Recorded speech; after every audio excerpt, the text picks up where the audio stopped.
କରୁଥିଲେ। ଯୋଉଦିନ ସେମାନେ ପାପ କଲେ, ଶୈତାନର କଥାରେ ପଡି ଫଳ ଖାଇଲେ, ଅନାଜ୍ଞାକାରୀ ହେଲେ, ପରମେଶ୍ୱରଙ୍କ ବିରୁଦ୍ଧରେ କାମ କଲେ, ପାପ କରିବାରୁ ପରମେଶ୍ୱର ସେମାନଙ୍କୁ ଏଦେନ ଉଦ୍ୟାନରୁ ବାହାର କରିଦେଲେ।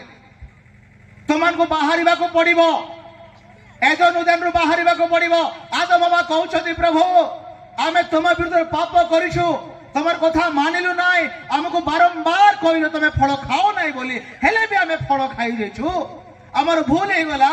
କିନ୍ତୁ ଆମକୁ ଯଦି ଏଦେନ ଉଦ୍ୟାନରୁ ବାହାର କରିଦେବ, ତାହେଲେ ଆମେ କେମିତି ବଞ୍ଚିବୁ, କୋଉଠି ରହିବୁ, କଣ ହବ ଆମର ଅବସ୍ଥା?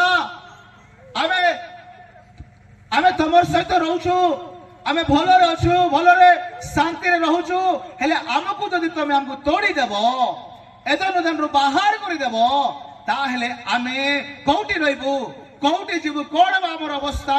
ପ୍ରଭୁ ଆମର ଏତେ ବଡ ସଜା କି, ଏତେ ବଡ ଆମକୁ ଦଣ୍ଡ ଦେବେ କି ପ୍ରଭୁ? ଆମର ପାଇଁ କିଛି ଉପାୟ ନାହିଁ କି, କିଛି ଗୋଟେ କ୍ଷମା ନାହିଁ କି ପ୍ରଭୁ? ଏମିତି କହି ସେମାନେ ଆଦମ ହବା ପ୍ରଭୁଙ୍କ ଠାରେ ଗିड़ଗିड़ाइବାରୁ ପରମେଶ୍ୱର ସେମାନଙ୍କୁ ଏଦେନ ଉଦ୍ୟାନରୁ ବାହାର କରିକି ବାଇବେଲ ସ୍ପଷ୍ଟ କହେ କ୍ଷେତ ମଧ୍ୟରେ ରଖିଲେ। କୋଉଠି ରଖିଲେ? ଏମିତି ଲେଖା ହେଇଛି ତ, କୃଷି କର୍ମ କରିବା ପାଇଁ କୋଉଠି ରଖିଲେ?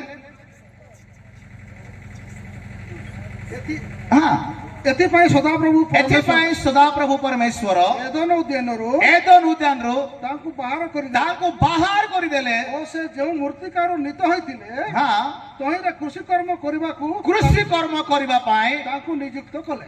ଗୋଟେ ବିଷୟ ଧ୍ୟାନ ଦିଅନ୍ତୁ, କୃଷି କର୍ମ କୋଉଠି କରାଯାଏ? ଘର ଭିତରେ। କୋଉଠି କରାଯାଏ? କ୍ଷେତରେ। ତାମାନେ ଏମାନେ ପାପ କଲା ପରେ ଆଦମ ଆଉ ହବାକୁ ପରମେଶ୍ୱର ଏଦେନ ଉଦ୍ୟାନରୁ ବାହାର କରିକି କ୍ଷେତରେ ରଖିଲେ। କୁହନ୍ତୁ କ୍ଷେତରେ ରଖିଲେ। ସମସ୍ତେ କୁହନ୍ତୁ କ୍ଷେତରେ ରଖିଲେ। ଜୋରସେ କୁହନ୍ତୁ କ୍ଷେତ। ଓଡ଼ିଶା ଲୋକ ଭାତ ମିଶା କୁହନ୍ତୁ କ୍ଷେତ।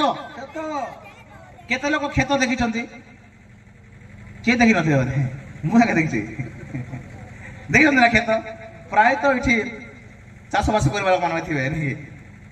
କ୍ଷେତରେ ରଖିଲେ।